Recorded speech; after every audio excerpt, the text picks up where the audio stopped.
안녕하세요. 중수소리입니다. 오늘은 5월 30일, 화요일이죠.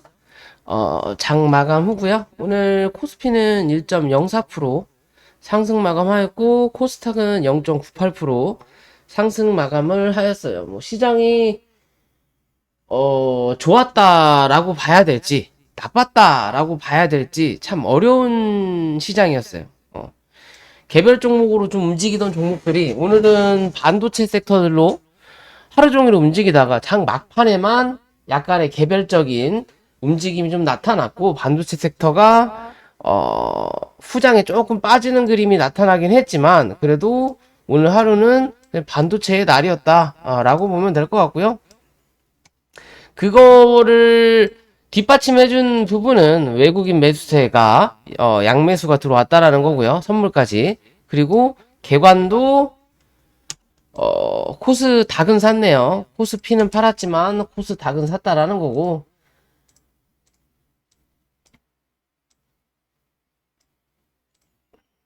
그죠? 뭐 외국인 매수세가 코스피는 나가기 전까지는 뭐 크게 무리 없다라고 항상 말씀을 드리죠. 그 흐름을 그대로 이어가고 있어요. 코스닥보다 코스피의 흐름이 훨씬 좋게 나타나고 지금 있고. 그죠? 기존에 만들어놨던 요 박스권 안에 들어와 있어서 중간값 위로 올라타면 상단을 때리러 올라온다 라고 말씀을 드렸던 것처럼 현재 그런 흐름을 만들어내고 있고요. 거래량도 저번 주에 음봉이긴 하지만 터졌다. 누르면서 터졌다. 즉 개인들은 어느 정도 눌러놓고 갭을 띄웠죠. 어떻게 보면 매집의 흐름이에요. 그러면 주가를 올렸고 그러면 2600포인트는 무조건 한번 찍으러 가겠다라는 거고 6월 초 혹은 내일이라도 찍으러 간다라는 거고 뭐 부채 협상이 완벽하게 마무리되진 않은 부분인데 그게 그렇게 발목을 잡을 것 같진 않아요. 즉 무슨 말이냐면 디폴트가 날 거는 아니라는 거고 미국이 디폴트가 난다면 전 세계가 다 무너져야 되는 부분이기 때문에 안 난다라는 거고 그렇다면 돈의 흐름이 뭐 코인도 있고 주식도 있고 부동산도 있지만 부동산은 사실상 눈에 띄지는 않다라는 거죠. 그럼 눈에 띄게끔 바로바로 움직일 수 있는 거는 요 부분인데 실제적으로 실체가 있냐 없냐의 기준인 거예요. 실체. 즉 회사가 있고 실적이 나오고 거기에 생산하는 무언가가 있어야 된다는 거죠. 그런 부분들이 다 어디? 코스피에 포진돼 있다라는 거죠. 대기업, 뭐 중소형 기업이긴 하지만 그래도 발전 가능성이 있는 뭐 특히나 눈에 띄는 반도체든 배터리든 이런 쪽으로 계속 수급이 몰린다라는 거예요. 그럼 시장에 돈이 풀어지고 협상이 완벽하게 끝나고 경제적으로 뭐든 부유해질 때 뭐가 간다? 잡주가 무조건 가는 거예요. 코스닥. 왜? 돈을 넣을 때 넣을 만큼 다 넣어놓고 근데 넣었는데 이 종목들이 좀 높아 보여. 그럼 뭘로? 다른 쪽으로 눈이 돌아간다라는 거예요. 좀 싼 걸로. 왜? 시장이 좋으니까 투자할 자리를 찾는다라는 거죠. 시장이 좋지 않을 때는 확실한 것만 가요. 현재는 기존에도 코스피가 그랬다라는 거고요. 시장이 어려울 때도 뭐 했다? 코스피가 먼저 움직였다라는 거죠. 그에 비해서 코스닥은 후 시간에 매매 시작되었습니다. 뒤늦게 움직였던 부분이 있고요. 그죠? 그런 흐름인 거고요. 코스닥도 많이 올라왔으니까 코스닥에 비해서 코스피가 좀 더 가고 있는 부분이다 라고 좀 보시면 될 것 같고 그걸 삼성전자, 뭐 SK 하이닉스, 뭐 반도체 뭐 안 좋네 안 좋네 라고 말 나오면 확실히 공포에 사야 된다 라는 말이 괜히 나오는 게 아닌 것 같아요. 주식시장은 선반영이라 안 좋다고 하면 그때부터가 매수의 기회 같아요. 그죠? 어찌됐든 시장은 올라왔고요. 5월달 가정의 달이나 뭐다 힘들었기 때문에 6월달은 그래 중순 정도까지는 상승하는 흐름 좀 만들어낼 수 있지 늘까라고 좀 보고 있고요. 2650에서 2680포인트 정도까지는 뭐 많게는 2700포인트까지도 좀 노려볼 수 있을 것 같다라고 좀 판단을 해요. 어찌됐든 이 자리를 한 번에 뚫어 올리진 못할 거다. 이랬든 저랬든 요 자리에 대한 매물 소화도 당연히 필요하기 때문에 한 번에 뚫어 올리진 못할 거다라는 거고, 확인을 하고 위에서 버텨주는 그림을 만들어 주냐 못 만들어 주냐예요. 그래야 그 다음에도 23년 하반기도 시장의 흐름이 좋아지냐 아니면 횡보할 거냐, 이게 관점인 거고요. 그에 비해서 코스닥은 뭐 그렇다고 해서 코스닥만 빠지진 않을 거다. 버텨는 줄 거다. 하지만 종목들이 전체적으로 다 상승하진 않는다. 라는 기준으로 보시면 되고요. 코스피가 가면 어찌 됐든 느리더라도 코스닥도 가야 돼요. 그건 그냥 불변의 법칙이다. 대신 들어가는 돈의 이 크기가 좀 다를 뿐인 거지, 갈놈은 간다라고 보시면 되는 거고요. 어찌됐든 코스피도 870포인트가 관건의 흐름이다. 865에서 870포인트를 어떻게 넘기느냐에 따라서 그 다음은 900포인트를 다시 한번 확인하러 올라갈 수 있다라고 생각하시면 됩니다. 단기적으로 확인할 자리를 찍었기 때문에 이 종목은 이제는 요 안에서 갇혀 있을 확률이 조금 있을 것 같지 않나라고 생각을 해요. 코스닥은. 어떻게 보면 우리가 헤드앤숄더 차트라고 하죠. 어깨를 만들어 놓고 머리를 만들어 놓고 어깨를 만들었어요. 그럼 여기서 주저앉을 거냐, 아니면 이 어깨 부분에서 버텨낼 거냐. 그 버텨내는 흐름이 중간값 위라면 뭐다? 한 번 더 쌍고를 찍으러 올라올 수 있다라고 판단하시면 되는 거예요. 쌍봉이라고 하죠. 그런 흐름을 만들어낼 수 있다 라고 보시면 됩니다. 그에 비해서 코스피는 기존의 헤드앤숄더의 차트의 모양이 어깨 만들어 놓고 여기에 머리를 크게 만들었단 말이에요. 그리고 어깨뽕. 그죠? 그렇기 때문에 코스닥보다 코스피가 수급은 확실히 들어왔지만 느렸던 이유 중에 하나. 왜? 기존의 고점이 낮았으니까. 그럼 이 자리 뚫어 올리면 좀 더 빠르게 움직일 수 있다라는 거겠죠. 그죠? 그러면 얘도 요 위에서 버텨낼 거냐, 한 단계 레벨업 될 거냐.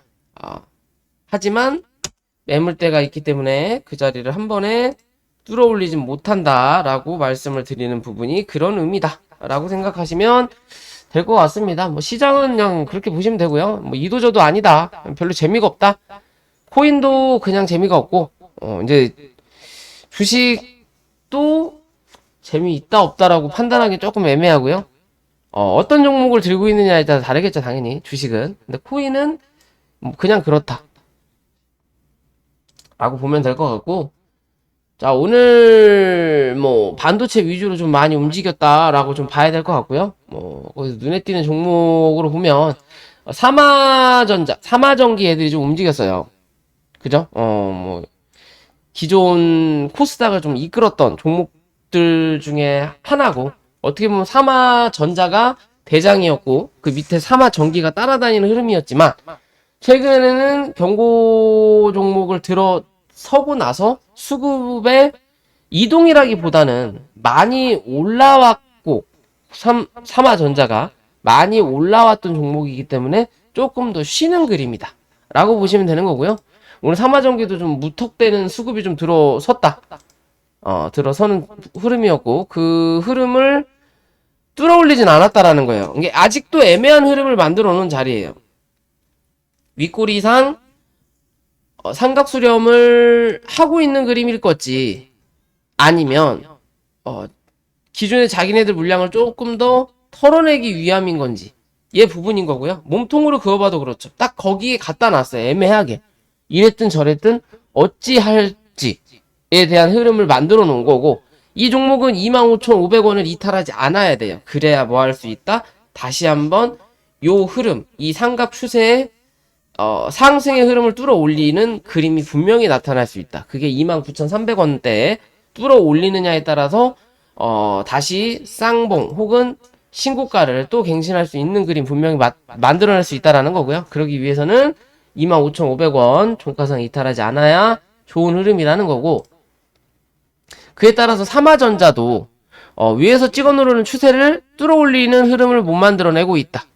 그렇다고 해서 얘는 밑에서 삼각 수렴을 하고 있다라고 판단하기보다는, 왜? 얘는 상승폭이 확실히 강하단 말이에요. 그죠? 그러면 실제적으로 따닥따닥 올라오면서 여기 갭자리를 만들어 놨어요. 요 갭자리를 메꿔도 된다. 하지만 요 갭자리를 메꾸면 뭐 이 상승의 흐름이 단기적이 아니라는 거예요. 길게 봐야 되는 자리가 나오는 거고, 이 자리를 메꾸지 않으면 단기적인 관점에서 한 번 더 나올 수 있는 그림이에요. 그렇다면 최근에 거래량의 흐름으로 본다면 이 종목은 여기가 뭐다? 중심값이다라고 보시면 돼요. 아이고. 요 봉의 기준으로 요 자리가 중심값이다. 즉 이제는 종가 기준과 이 고점의 기준을 확인하시고, 이 자리를 뚫어 올리느냐 못 올리느냐가 이 종목의 최대 관건이다라고 보시면 됩니다. 그게 아니면 요 박스권을 유지할 확률이 높다라고 생각하시면 돼요. 이 박스권에서도 중간값이 10,000원이죠. 오늘의 고점 자리다라고 보시면 될 것 같아요. 지우고 요런 기준이다라고 보시면 돼요. 이해되시죠? 요 안에서만 크게 이탈하지 않으면 한 번 더 지켜볼 수 있다라는 거고, 오늘 상신전자가 뭐 또 돌아가면서 하고 있죠. 어차피 삼화전자, 삼화전기, 상신전자 뭐 같은 급이다. 뭐 여기에 덕양산업도 조금 포함이 되긴 하는데 조금 수급이 애매하다. 얘는 지금 뭐 아니면 도란 말이에요. 수급이 들어온 자리는 분명히 맞는데 지금 이 자리에서 털어먹을 거냐 아니면 더 올리기 위해서 매집이냐는 판단을 조금 더 지켜봐야 돼요. 얘는 이 중간값 밑에서 현재 버티고 있다라는 거. 그러면 지금 당장은 관종은 하되 매수할 자리는 아니라는 거고, 그죠? 그에 비해서 상신전자는 이미 뚫어 올렸단 말이에요. 그러면서 오늘 윗꼬리가 길게 달았어요. 누가 보더라도 위에서 털어먹었구나 라고 판단할 수 있는 부분인데, 이게 교묘하게 보면 음봉으로 찍어 눌러서 매집을 하고 주가를 누른 다음에 쳐올렸단 말이에요. 그죠? 그러면 실제적으로 매집을 했던 자리 기준보다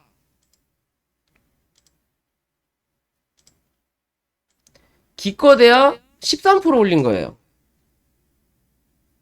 이 고점 기준으로 따지는 겁니다. 13%를 올린 거예요. 그러면 이게 매집을 해서 당연히 눌렀으니까 평단가도 낮아졌다 라고 볼 수 있는 부분도 맞아요. 맞고, 그러면 못해도 현재 40%를 해먹었구나 라고도 생각할 수 있다라는 거죠.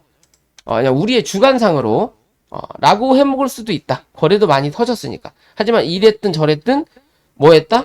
기존에 들어왔던 누군가 혹은 개인이든 누군가든 손바뀜이든 뭐든 간에 들어왔던 물량이 나갈 수 있는 자리를 충분히 줬다라는 거예요. 그리고 어제의 이 양봉을 훼손하지 않았다. 그럼 장기적으로 봤을 때 얘는 6,850원을 이탈하지 않는 흐름 만들어내야 된다라는 거고요. 단기적으로 봤을 때는 오늘의 저점이겠죠, 당연히. 7,300원. 웬만하면 이제는 어제의 고점 7,540원 크게 이탈하지 않으면 뭐다? 오늘의 윗꼬리를 내일이든 모레 잡아먹으러 올라갈 수 있다 라고 생각하시면 됩니다. 대신 내일 상승을 할 때 어디? 7,800원 뚫어 올리지 못하면 뭐 한다? 6,800원대까지 한 차례 밀고 내려올 수 있다. 요 안에서 포지션을 잡고 움직일 거냐 아니면 바로 올라가는 그림을 만들어낼 거냐를 지켜볼 필요가 있어 보인다 라고 생각하시면 될 것 같습니다. 그리고 사료주들이 오늘은 좀 다 죽었다 라고 봐야 되는데, 대장이죠. 루보가 주의를 먹었다라는 거고. 근데 사료주들이 뭔가 분명 뭐 엘니뇨 얘기도 나오고 뭐 흑해도 확실하게 협상이 된 것도 아니고, 러시아와 우크라이나는 아직도 전쟁 중이고, 전쟁 중이라는 건 재건주에 대한 기대감은 있지만 재건이 바로 되지는 않는다라는 거고, 대신 곡물 같은 경우는 그게 바로 눈에 띄는 흐름이 나타날 수가 있을 거란 말이에요. 근데 기존의 이 곡물주들이 안 움직인다라는 거예요. 무슨 말이냐면, 어떻게 보면 이 테마가 얼마나 갈지는 모르겠지만, 예전 우리 그 뭐예요? 대북주. 대북주였을 때는 옷깃만 스쳐도 다 대북주로 날라갔어요. 그러다가 2차 북미 정상회담을 했을 때는 가는 놈들만 갔죠. 인디에프, 일신석재, 철도. 딱 얘네들만 가고 나머지 애들은 안 갔다. 최근의 흐름이 현재 그렇게 나와요. 누보, 그 다음에 한탑,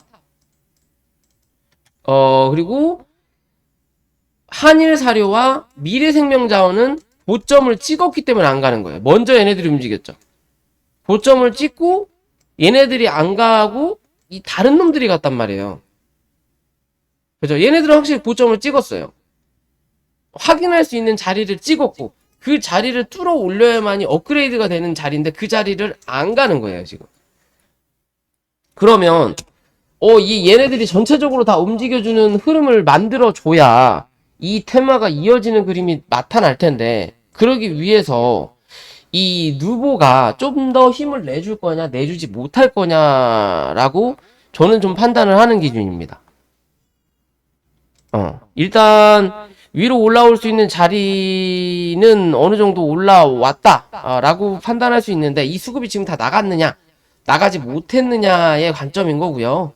어찌됐든 거래량의 기준 봤을 땐